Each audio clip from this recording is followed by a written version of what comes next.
Friday Night Racing on Off the Ball.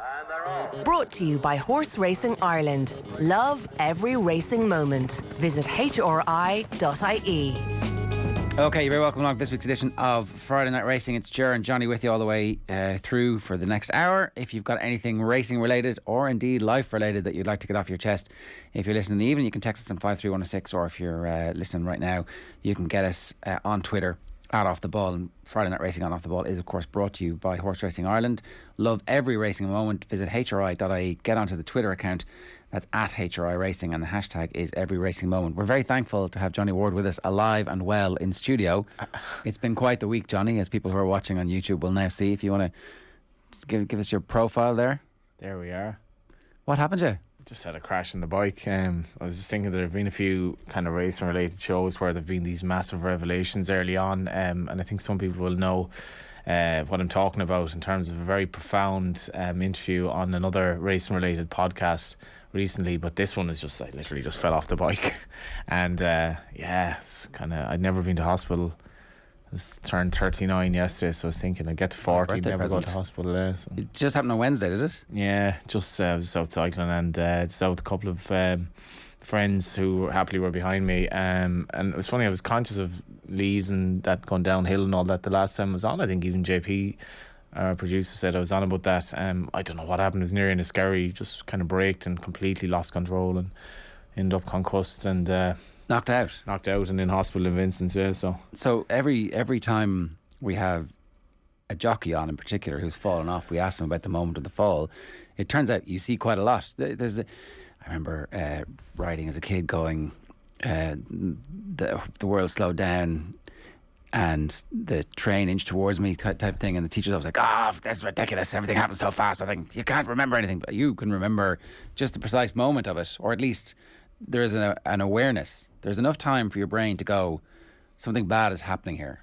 Yeah, it was complete damage limitation, because I guess initially I crashed the car once, and that happened when I casually braked going around a bend and there was black ice, and immediately that moment you're just gone. You're gone, like, so it's damage limitation. And with this, it was like, I remember braking and the back wheel was just, there was no give whatsoever. It was just literally, and I completely lost control. And then in my head, I have no way of negotiating this bend, and it's quite a bad bend. It's kind of like it's almost like a U in the road. It's long, but it's deceptive. And I remember just seeing the signpost in front of me, a tree and a ditch, and I was just like, what's the least worst option here? And it was just kind of, I don't really remember much after that, but it was just like, what do I avoid here? You hit the ditch. I think I hit the ditch and kind of went head over it, like, and I was probably going about 40 kilometres an hour, which isn't insane, but it wasn't great. And like the helmet then kind of fell apart afterwards. But I was on to the Clane Wheelers afterwards, telling them my sob story,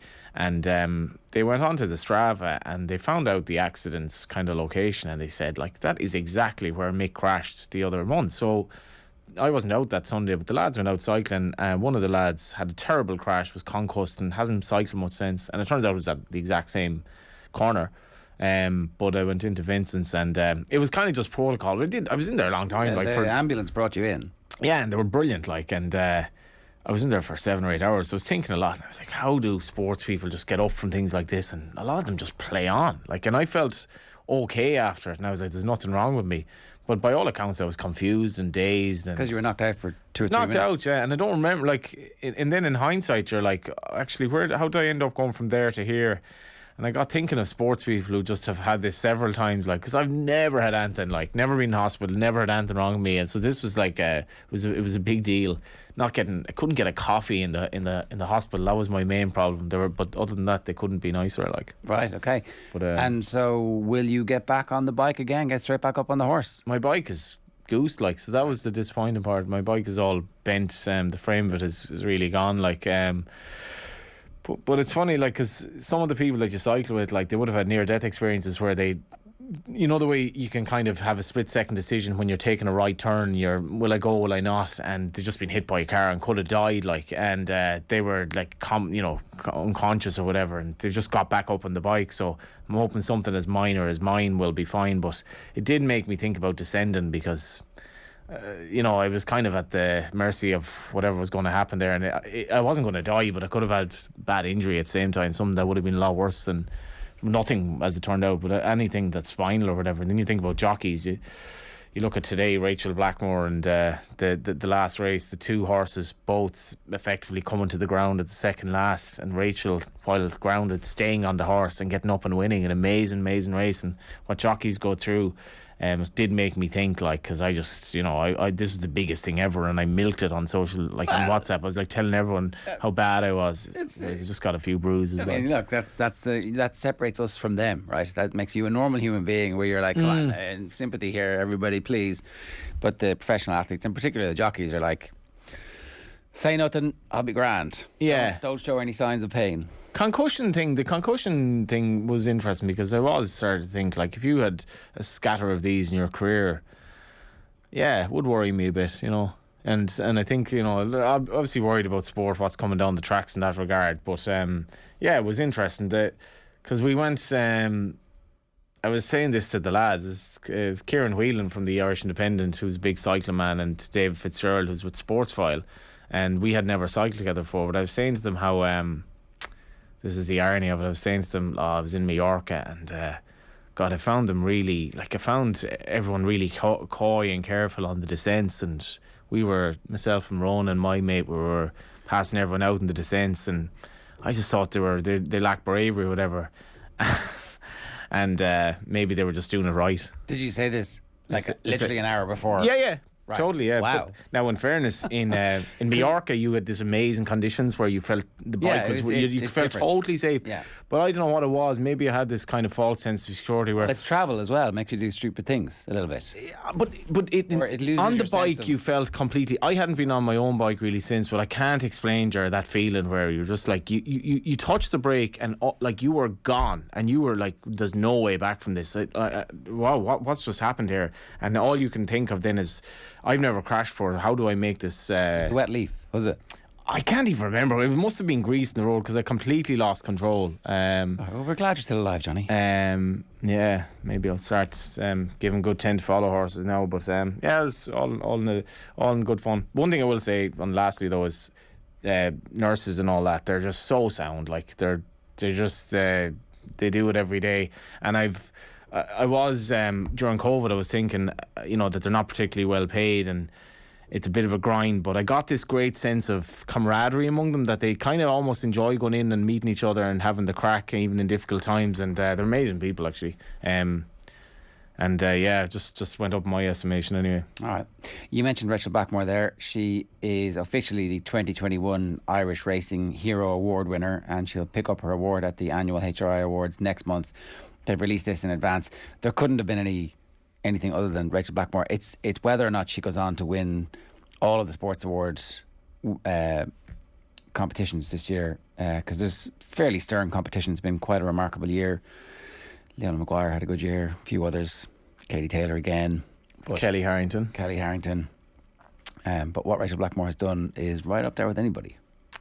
Yeah, I guess, what are we talking about here? Like sports person of the year, or? Yeah, well, she's obviously, as I said, Irish Racing Hero Award winner. But oh yeah, in terms of I think last year, Sam Bennett was overlooked in the basis of his achievements. I don't think that's going to happen with Rachel, because it was just completely insane, and racing really needed that help. It was a bad year for racing on many levels, and Rachel became such a poster girl for it, and massively good publicity for the sport. Let's not forget now, she's had a serious injury since and came back today and produced. Like, this is something that you will see on, you'll see it for years to come, what happened today. And herself and Henry de Bromhead have... So a lot of people want to see what happened today. Explain what happened. Yeah, I was literally just coming in, and it was all on the WhatsApp. So it was a 2-horse race, and there are lots of layers to this debate, because it was a 2-horse race in Cheltenham today, good novice chase with reasonable prize money, and that's what was going on, because they were saying, I saw on Twitter, it was like, they've literally never seen anything as crazy as this in a racetrack. I was like, really? That sounds a little bit like it's a bit too much, but you're saying it wouldn't be far off now, and like there are kind of you can debate whether or not horses should continue in this circumstance. It happened before when Kodo Star was like, I want to say he was about 20 lengths clear at the second last. He was about 5s on as a novice chaser, I think. Ruby Walsh riding him, and he basically capsized at the second last. Ruby got back on him and he was beating a short head after all that. And I think after that, British Racing barred remounting horses. So once they're, and I think there's really sound reasoning for that. It's that basically you can't tell the extent of the injury, and it's happening so fast. How are you to judge as a jockey? But what they did today, Rachel, was perfectly within the rules. So it's a 2-horse race. It was originally a 3-horse race. One of the Irish Raiders didn't run, was scratched early, so it was a 2-horse race. And it was kind of almost counterintuitive in that this is particularly bad if racing can only produce 2 runners for a race like this. But it also got people talking because match races are quite unique, and this was a match race in which they kind of both did have a chance. So the two of them, the Nichols horse came and Rachel's horse, Gin on Lime, came to the second last. Looks like Rachel's getting the worst of the argument. But the 2 horses, almost at the same time, and I've only watched it once, they effectively crumble to the ground. Yeah. And is it Harry Cobden's riding Nichols' horse? I think he's sort of ejected out the side door. But Rachel, and I doubt she's taken in what's happening beside her, manages to stay on the horse. And the horse fairly quickly gets back in his feet. And Rachel just, now she looks around, all I have to do here is literally complete. And she probably even had time to size up, how is this horse feeling? And I imagine Rachel would have said, well, if he doesn't feel right, I'm not going to ask him to jump the last. But she did, and the 2-horse race, which showed racing's problems in many regards, and Cheltenham numbers are bad this weekend, actually became a really, really good publicity stunt for racing, unbeknownst to itself. It's already doing hundreds of thousands of views. And Is it really, yeah? Yeah, of course it is. And it's the type of thing that you're going to see again and again. It is, That's the madness of jumps racing. I actually have never seen anything like it. How would you explain it? Like, well, just her centre of gravity, her brilliance to be able to kind of not fall off the horse even though the horse has fallen. I haven't seen that very often. Yeah, there was the one that comes to mind is Ruby on Kilolta Vic, where he had the worst like non-fall you could have, whereas it was all, to all intents and purposes, he fell at the last at Leopardstown again, 2-7 favourite, crumbled to the ground. And there was that photo of Ruby as the horse was capsizing, but his sit was absolutely perfect. Like, it was like, this is just years and years and years of practice and horsemanship where you're still in the reins. And I don't know if Rachel can explain it, but she somehow managed to stay on the horse, stay in the stirrups, and guide it back to victory. So, you know, like, if you've had a bet in that horse, you're watching the race, you're like, oh, what? Ooh. And hopefully, I imagine both horses emerged unscathed as well. What a race! The other one was galloping off to the line as a loose horse at the end, as if he won.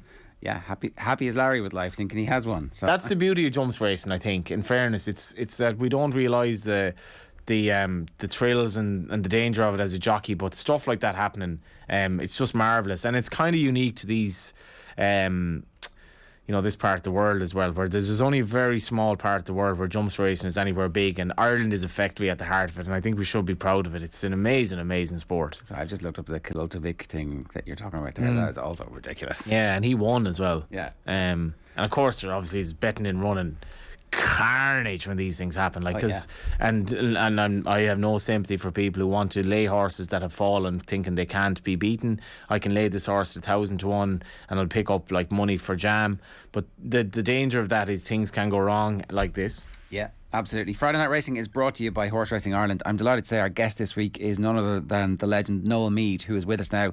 Noel, good afternoon to you. How are you? Very good, lads. We want to talk to you about the Centenary of Navan Racecourse. We'll talk about some other stuff as well, but you're centrally involved in proceedings over the next couple of weeks, which is going to help mark the fact that it's 100 years of racing at Navan. As somebody who's local to the track and who's seen the track evolve over the last 30, 40 years, what does reaching a milestone like this say about the importance of racing to the local community? Well, having been involved in it for so long, it's absolutely fantastic that we got here, because at one stage it looked like it was going to be closed down, and there was a great effort put in by a lot of people. I mentioned one man in particular, William Flood, who gathered everybody around and put all shoulders to the wheel to get it kept going. And it would have been such a disaster had it been let go at the time, because it is such a fabulous track. It's probably one of the best jumping tracks in Ireland, to be honest, and on a pretty decent flat track as well. It's like Noel. How would you describe the test at Navan? Because it's unique. Maybe Naas is slightly similar, but from my perspective, I don't think there's a fairer test of the horse, of the jockey. Obviously when the ground is testing, it gets particularly bad, but it's a big galloping track, produces brilliant finishes, and I suppose when you come into the top of the straight, you're only halfway there. I love Navan. How would you describe the track? Yeah, I'd agree with you 100% on that one. Like, I mean, if you get beat in Navan, it's because you're not good enough. It's not because you got held in, or you got stopped, or you didn't get a run, because it's rare that you get into trouble in the straight in Navan and can't get out and you don't win. It's a very fair track that way.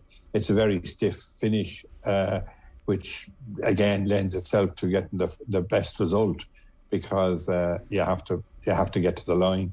You have got a 4.5 furlongs of a straight, and over fences and on over hurdles, and it, as I say, it lends itself to being a very fair track for that reason. It's a place most trainers, I don't know anybody that would like to be starting their horses off there. Like, you can bring one there that has never had a run, and you can reasonably expect him, or you expect him to run his race, because it's a big galloping track and plenty of room, and the bends are nice and easy, and it's a lovely place to go with a first time out. Just to go back for a second, Noel, when you talked about the effort to save the racetrack, sometimes, like, I don't know if you remember, Connacht Rugby were in danger of being wound up by the IRFU, and people marched on Lansdowne Road, and that saved Connacht, and now all of a sudden we realise the benefit of it, and it's kind of a very grassroots organisation that really connects with the locals. Was there a dividend in some ways in everybody realising that actually we nearly lost this, that kind of woke people up in the locality that this shouldn't be taken for granted? Oh, I think for sure. Racing has come through a lot of different spells in my time anyway, where it's been a high and low, not just Navan but other tracks as well, all around. Like, I mean, where it has been the place to go and then maybe lost ground and then picked up again. But Navan did, certainly, when it got going again, through probably we came across when it really started to hit going again was I think because of a manager called Richard Little, who's now in the north. He's the manager in Downpatrick. If I had my way, I would have Richard Little giving advice to every manager in the country on how to run a racetrack, because he probably, in my opinion, he's probably the best manager there is in Ireland. And what kind of stuff was he getting up to, Noel, that was so impressive?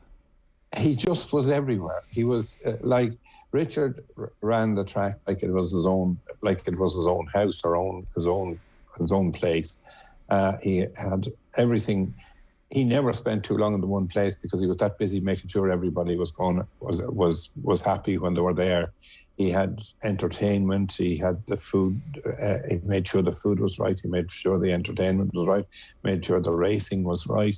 He was just a one-off. He is and still is, because he's done the same thing in Downpatrick. Downpatrick is a pleasure to go to. Navan was the same when he came into it. He came in, he welcomed everybody in. It didn't matter whether you were the big or the small, he welcomed everybody. And it's one of the things that I hope we're still doing it, and I hope that we can keep on doing that, because it's one of the most important things in a racetrack, that everybody is welcome. Yeah, the racecourse manager, it's hard to overstate his or her importance in this, and everything Noel says about Richard. I've been to Downpatrick, come into the press room, just every little area of the whole experience at Downpatrick he will look after. Downpatrick caters for up more or less summer racing, kind of lower grade of jumps racing, and the crowds there absolutely fantastic. Really, really good atmosphere. Exactly what you'd want. A total and utter gentleman, a fellow from the north who obviously kind of went back home to an extent after Navan, but I could see why he would have had that effect, because as Noel says, he looks after everyone, be you the trainer, be you the jockey, be you the journalist, be you the race scorer, and that's a very, very important point, because we're in an era where it's not easy to sell racing. I think out of COVID it's going to be harder than ever, and the role of the racecourse manager is massive, and you can't get away with just going through the motions. Noel, reading about this in advance of coming on to talk to you, I was like, you're at a stage of life now where being chairman of your local racetrack at the moment of its centenary might be something important, where that kind of sense of history and locality is something that you can kind of look back on. And then I looked at your record over the last year, and it's bloody good. So you're managing to combine the ability to look back in time and be a part of history and paying due deference to it, and at the same time ripping it up. So you're managing to keep those two hats on at the same time. Well, look, to be honest, I'm chairman in Navan, but it's not a huge job. There's a manager in there, and there's plenty of help on the background. Aidan is there now, and he's doing a good job, and Peter was there before him, and he did a good job. So the chairman is very much just a name on the page. I wouldn't really have a lot of to do so as such, but they have a good team, and they're able to keep the show rolling along. On the other side of it, so look, I suppose I enjoy doing what I'm doing, and racing has been very good to me over the years. I've been very lucky, and things have worked out very well for me. What are the challenges, Noel, to run a racecourse like Navan? What are the challenges day to day for everyone involved? When the TV money came through, like most racecourses in the country at that time were broke. Before they started to get the money from the TV rights. Like, I'd say every racetrack in the country, maybe with the exception of one or two, had long overdrafts and were struggling very badly, and HRI was struggling badly trying to keep the whole show on the road at that stage. But when the funding came through, the television rights and the pictures, the racecourses started to make money, and most of them now are in a pretty healthy state. And even through COVID, even though it has cost them quite a bit, they've done okay. And even though, as I say, there was less to be got. But hopefully, when we get through this whatever we call a pandemic. When we get through this and get going again, we'll be able to get back to where we were at. But racecourses have been going reasonably well because of that. Crowds now at this stage have become very selective in where they've gone or where they're going. Like, I mean, we've now got to a stage where, I often think we might be better off in midweek race meetings if people were allowed in for nothing and whatever, and we ran it like that, because crowds have got so selective. They just go to the main meetings and to the festivals and to the big meetings at the weekends. The midweek racing is very hard to sell. And small, even on Saturdays, if the meeting is not great, that's hard to sell as well. That's the double-edged sword of that, isn't it? That the TV rights money sort of was a boon for the racetracks, but you will get a sense at some racetracks now that, I mean, a very good race meeting can make six figures in one day from TV rights money, from media rights money. And whilst they're not all getting that, you do get the sense from some, don't you, that they get the money. They're not overly bothered about the experience of people who actually go racing anymore. Yes, I think, yeah, there are places where they're guilty of that. I think there's no doubt about that. Johnny, I'd agree with you that that has become something that has to be really looked at seriously, and tracks have to be kept up to the work. They really have to be kept up to it, because there are places where they do slack off and sort of sit back on their laurels a little bit because they have the funds. The Ladbrokes Troytown Chase is on the 21st of November, and that's when there'll be a plaque unveiled, and I know there's a winter market there as well. So it's not just a racing festival or racing day on the day itself. There will be some pomp and circumstances, and everybody gets to put on their glad rags for it as well. From your perspective, that part of being involved in it and being a figurehead and being able to talk about everybody, that must be nice, to be so closely associated with a local track and to have that deep understanding that you've been able to explain to us. Is there a sense of pride in being centrally implicated in that part of Ireland's racing heritage? Absolutely. Like it's only when we started talking about the fact that it was 100 years old that it started to come through to me just how much pride it did and personal satisfaction it does give me. But I've been involved in Navan for so long. I actually went to Fairyhouse for a while on the board in Fairy, or the committee in Fairyhouse for a while, and then I was moved back to Navan. But they're two Meade tracks, and I have great time for both of them. Like, basically, my input into both Navan and Fairyhouse has always been about the racing. It's about what the racing is and what the ground is like and whatever. We're very lucky in Navan. We have a very, very good groundsman who learned his trade on the golf course, and he's fabulous with his grass management and fabulous with his the way he minds the track. He's an ex-All-Ireland footballer as well, so that's Donald Curtis. Now, he was well trained in the management by Vincent Evers, who was there and is still there to give him a bit of advice as well, although he's semi-retired. But we're very, very lucky to have the staff in Navan that we have to look after the track. The fact that it's dual purpose and on your doorstep, was that one of the things that always made you interested in being dual purpose? Or am I wrong about that? Because I know you started out on the flat and then were very focused on the jumps for a long period of time, and just recently have gone back to being, I don't know what the split is, but certainly very successful over the flat this past 12 months as well. No, actually, when I started training, I would have trained anything. If they gave me Delaney's donkey, I would have tried to train it and make it run. I was basically anything they gave me or anything I could get, I trained. But then when I started buying horses, I started buying flat horses because they were easier to buy, or maybe it was more of a business venture as such, because you could buy them and sell them. If you buy a yearling and he runs on the flat, and if he's too slow, he still can be a jumper. If you buy a jumper and he's too slow, he's a hunter. So that's basically why that happened.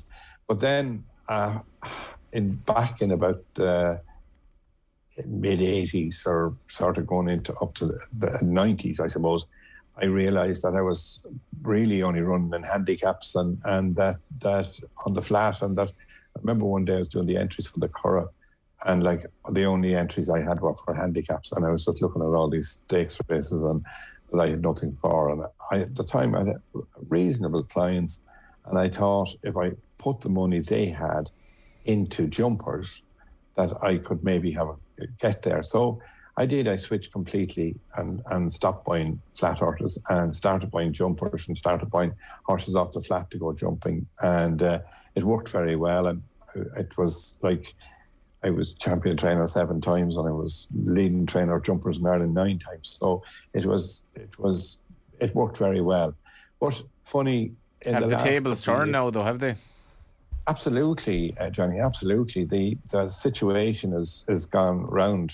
It's gone round a complete circle, where now the jumping horses have become so expensive, and that it's just impossible to compete unless you have somebody with the like. We've been training for Gigginstown for the last number of years, which is great, and they've been fabulous owners to train for because they bought good horses and they're good people to train for as well.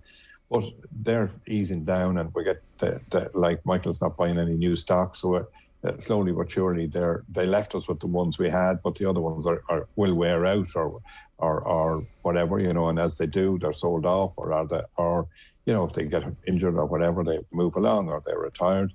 So we now find ourselves that we're short. So I changed quite a few of my owners back the other way and started to buy flat horses again, because I found that I was able to buy flat horses for easier than I was able to buy jumpers. I mean, we go to the store sales now at the moment, and jumpers are making between anything from 50 to 100 grand you can spend on a 3-year-old, and 2 years later you might have nothing, you know.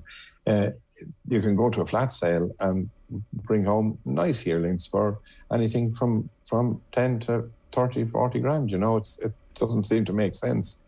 And the flat horse is a worldwide commodity. If he's good, he's He can go to America. He can go anywhere in the world, practically anywhere. Like he can go to China, go to Hong Kong, Australia. Whereas the jumper, basically, if he's to be sold, there's really only one market. It's either in Ireland, to stay in Ireland, or if he goes abroad, it has to be to England. And those top horses at the moment are being costing just astronomical amounts of money. This has absolutely baffled me because it just doesn't really make sense, and it's almost like the jumps game has become like the haves and the everyone else. Like, and it's when Michael O'Leary's knows that when he exited the stage, and it was a gradual process or whatever, it seemed to imply that it would take a big chunk out of the market, and a horse is only ever what two people decide he's worth, and the guy who ends up paying for it, or the woman, that's effectively what the horse is worth. Whether he's worth it or not, that's what he's worth in that market, because the guy with the ego versus the guy with the ego, one of them decided, I want that horse over you. And I'm not putting Michael O'Leary in that boat, because he wasn't, that's not his modus operandi. But when you consider how long it takes for a jump horse to come, that British racing is in a state of crisis in the jumps game in many respects. Yes, for the likes of Noel Meade now, it's very, very, very hard to get that boutique horse. And then, Noel, you end up getting, more flat horses and completely flip everything around by winning a Group 1 on the flat. Yeah. Very lucky over the last number of years with horses that we bought where they didn't cost a lot of money but turned out to be reasonable horses. Obviously, Helvic Dream has a dream come true to win a Group 1 with him. I was lucky to have the assistance of Colin Keane to do that. And probably I owe a lot to Colin for it.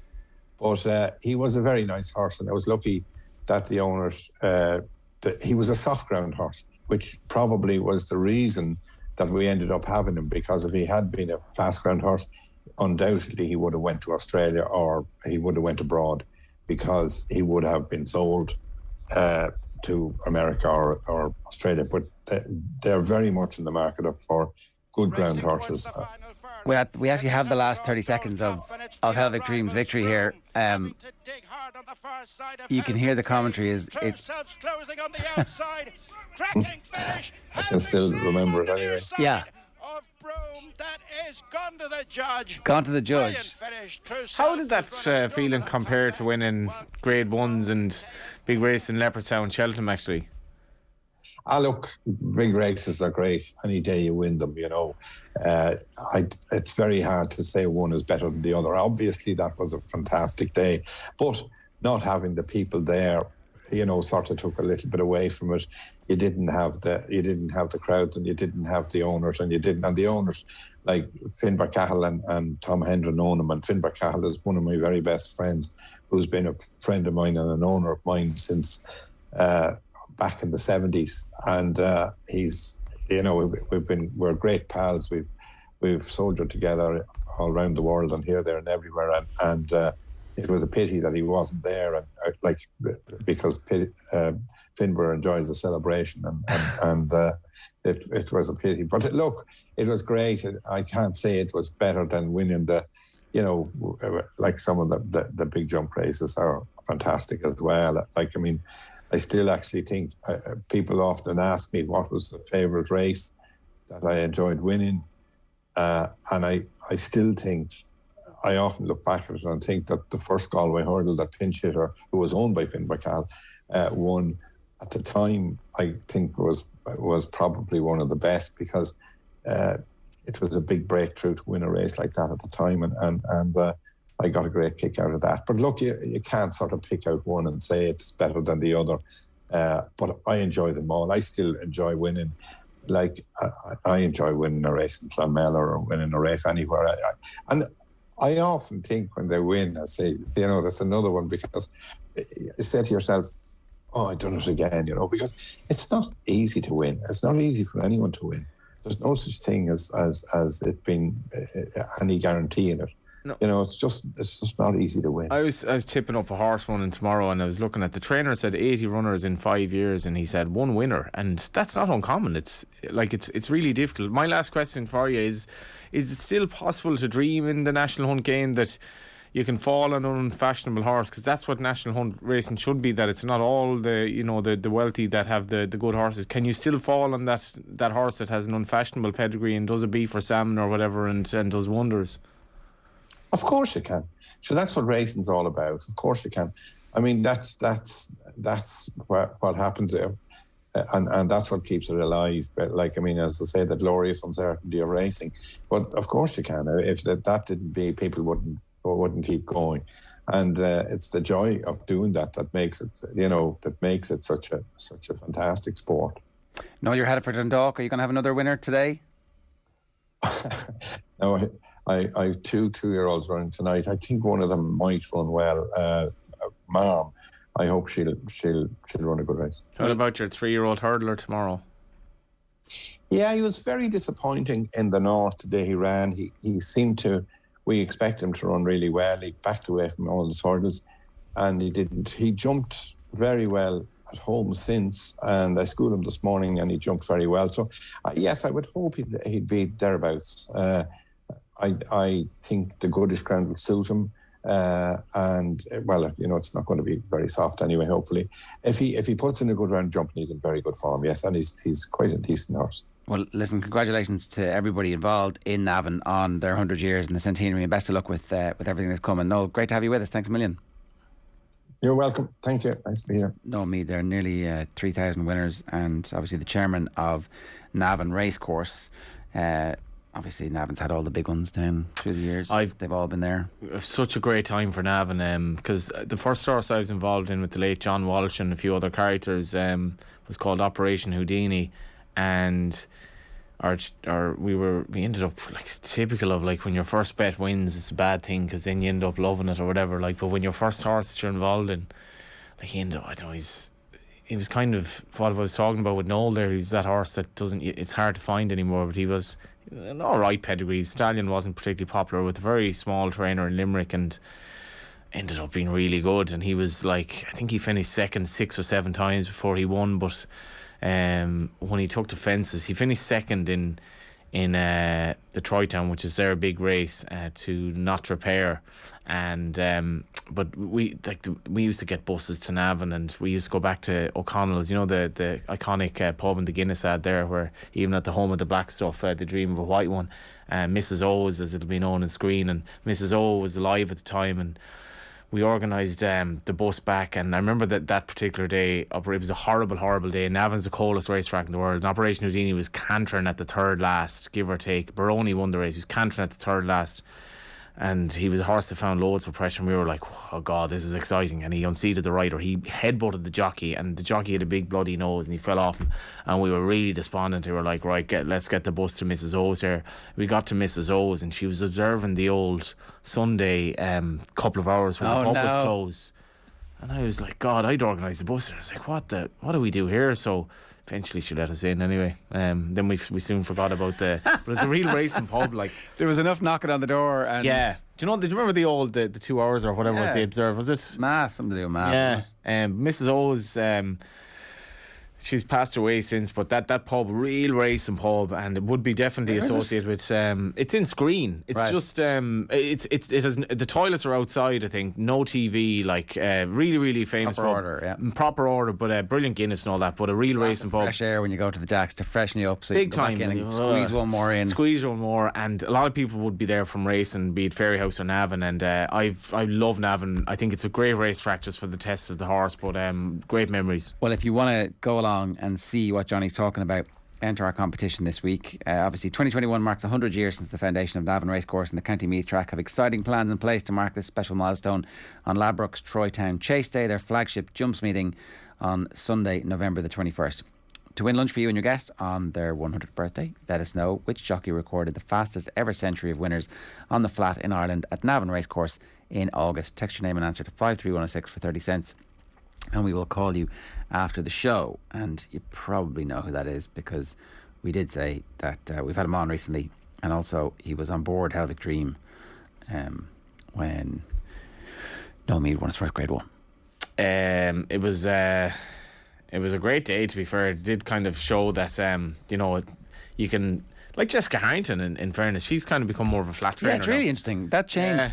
It's it's just not easy with National Hunt. It's I don't want to say you're competing with, but if like you look at Gordon Elliott now. Gordon Elliott has Noel and Valerie Moore as a patron, and I did an interview with him on the Wire podcast yesterday. He's had his last 12 horses, 8 of them have won, and most of them have been odds on, and they're really expensive horses. And Noel and Valerie Moore have made their money, and now they're going to invest it in racing and all that. And obviously Willie Mullins is his big owners, but it's very, very hard to compete, and it's a long game as well. It's a long game. Like do you remember when Kevin Doyle bred the Camelot half brother to Altior?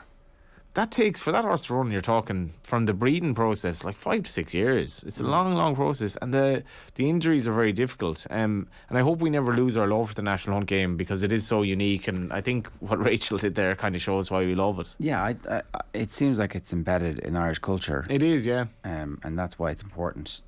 All farms had a horse, I suppose, if they, if back in the day, if they could afford it.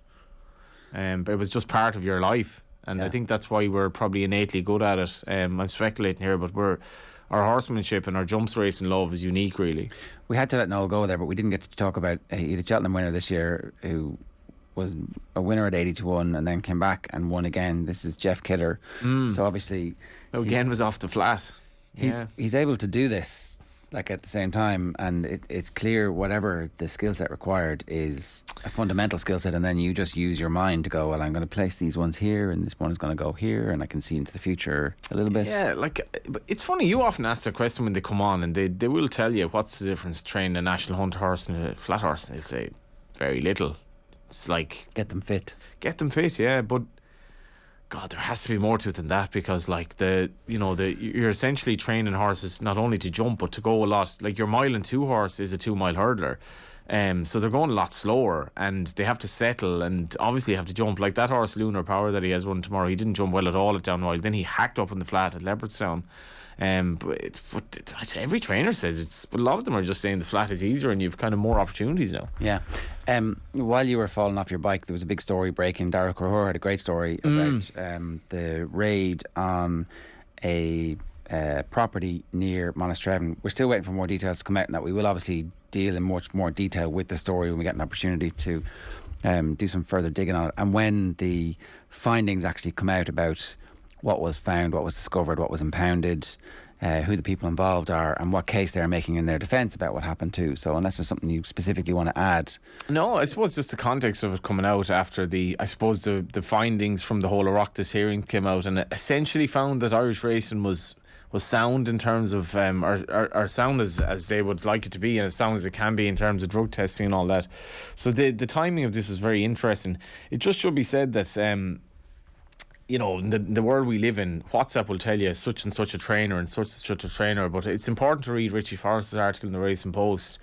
There was reference to 2 trainers, I think, who were on the site at the time. There's no suggestion that those trainers were up to anything wrong, because they were just there doing... This is a situation where you get your horse treated for such and such in an entirely legitimate way. So you shouldn't jump to any conclusions on this, and I certainly haven't anyway. I don't know what's going to come out of it, but it's good that we're hearing this stuff, and it's good that it's going on, because if there is a drug problem, we want to get to the bottom of it, I'll say. It's true, it is true, and that definitely has to be a part of the... if there's no enforcement and you don't hear about any enforcement, then there's no deterrence. Exactly, so, yeah. At the same time, if nothing is ever found, that's also not a sign that everything is great. There's definitely a happy medium where some people are getting caught who, Aidan O'Brien had a very interesting article where he said, like, this is damage racing, this damages reputation, show me the evidence. And, he came down very strongly on it. So, like, I think... Whatever you think about what Jim Bulger said, which was all unsubstantiated, it got a lot of people talking about an issue or a non-issue, and it definitely, we're closer to finding out about drug cheats now than we would have been. Yeah, fair enough. Now, less than 24 hours before you have sorry, I should start that again. There's 24 hours left to enter the Tote 10 to follow for the 2021-2022 jump season. Myself, Johnny and Danny Mullins are taking part to try and win $5,000 for the Irish injured jockeys. We'll keep you informed of our performance as the season progresses. But if you want to get involved, get on to Tote.ie. The paid Tote 10 to follow game features prizes for the top 500 finishers, a guaranteed minimum prize pool of $100,000. There's also a free game available. To get involved, check out Tote.ie and enter your stable before 11 a.m. tomorrow morning. A lot of crossover between our three. They weren't. Yeah, they're probably obvious enough ones. Like Irish heavy, but Irish heavy and kind of, I suppose, going towards the staying chases and that. I'm trying to divvy them up a bit. What did you go for? You liked your owners. You've got one owner, 40% of your horses. I didn't even notice that. There we go. Just when you see the colours. I've gone for a lot of Gordon won't be too happy. I've gone for a lot of Cheveley Park. Haven't I? Yeah, I've gone for Allaho, A Plutar, Envoi Allen, Shishkin, Saldier, Honeysuckle, Fernie Hollow, Bob Ollinger, Classical Dream, and Flooring Porter. Yeah, I think I don't have Flooring Porter, which is a mistake. Not necessarily. An oversight on my part, I think. But I have certainly got several of those. I definitely went with Honeysuckle. Do you not remember who you went for? I mean, did you remember those? You've got a concussion, so you're entitled to. Is that what the concussion doesn't bar you from several days later? Like, what of all the jockeys who just have these falls every day and just get on with it? Here's me getting 50 minutes. Chacun pour soi, yeah. Champ, which is Éclat de Rire, Envoi Allen, Fiddler on the Roof, Galopin des Champs. I like my French names. Honeysuckle. I've seen not in this English. Classical Dream, Manila Indo. On the ropes, that is English, correct. Manila Indo, Honeysuckle. Sounds like some French adult show there, but Honeysuckle. What did you go for? Manila Indo. He was beaten on his seasonal comeback, but I imagine all roads lead to Cheltenham. I think he might be a bit more vulnerable this year, but where does Envoi Allen go? Like, it's... And remember as well... So I should take Envoi Allen out before tomorrow? No, I think the jury's out on him, but you'd forget with all the Elliott kind of musical chairs, a lot of these horses ended up elsewhere as well. And some owners stayed loyal, some didn't, and that's kind of that's one of the layers to the narrative of the campaign. That would be Drive to Survive. Yeah. You'd be over in Cheveley Park watching on TV as Gordon Elliott starts banging in the winners again, going, oof. It's bound to be a couple of finishes between them, and if they say that it was amicable, well, I don't know. These things are hardly amicable. Like, it was a mad time. In fairness, it was a mad time. You could see why people made certain decisions, but it's going to be some jumps campaign. The talent of these horses. Bob Ollinger making his chase debut tomorrow. I was looking at his odds for the Marsh Chase. He's like generally 2-1, 5-2 to win the Marsh Chase without even jumping the fence. So that's too short. I want you to appreciate it, and I want you to do a bit of homework and give me an L 30-1 shot to win at Cheltenham. That's what I'm looking for. You know this. I know the answer. I would have sort of tipped my mate Mozzie before he ran last week, but he'd had a bit of a chance, 25-1. But Appreciated, I think, is 7-1. Now, if I know Willie Mullins, he's not going to run Appreciated in Fernie Hollow in the Arkle. He's already spoke about Appreciated wanting a trip, so I think he will step him up to take on Bob Bollinger in the Arkle, and he's 7s, and Bob Bollinger is like 5-2, which I can't get my head around. But the implication is that he may run in the Arkle, but it's a long way away. I think Cheltenham is way too diluted in terms of races, and that's the problem. It's like, I have a great bet, but he mightn't run it. Yeah. But Bob Bollinger, for all of that, he's tremendously exciting, and it's a great race card at Punchestown tomorrow. Okay. Anything else for this weekend that you want to talk about? Will we go? This weekend, obviously then I haven't actually looked at the decks, but there's the Morgian on Sunday, which we probably have time to look at. Punchestown Sunday, the big race. Have you time to get up? Yeah, go for it. Okay. Have you time to get it up? Sunday's race card. Little production meeting on air, Johnny. Yeah, a 2-day meeting, obviously, at Punchestown. Now there were some great entries. It looked like Echoes and Rain was going to be favourite, but I don't know what was going to run after that in the big one on Sunday. It's going to be the last couple of weeks. We've seen the return of proper jumps racing. I think today as well with Rachel and that horse will get so many people talking. So are we talking about? I'm just filling time here while you look for the Abacadabras Tarasso, that race, Sharjah. Yes. Zanahiyr. What else? Echoes and Rain. Echoes and Rain. There we have it. We've a hell of a race there. Yeah. Echoes and Rain is this really highly touted Willie Mullins trained mare who has taken on Zanahiyr, who was like hot favourite for the Triumph last year. Was a big price anti-post. What else we got there? Sharjah. Durasso, the outsider, and Abacadabras. Abacadabras, yeah, that's a brilliant race for like a tactical field, but that's a great race to set us up for the year. And then Honeysuckle in the Hatton's Grace when that happens as well. It's all happening. Okay, so that is Sunday at Punchestown. That is Sunday at Punchestown, yeah. And tomorrow, as I said, we have Bob Bollinger making his chase debut, and Cheltenham as well is on as well. A lot of Irish gone over, just like old times, yeah. Coming thick and fast.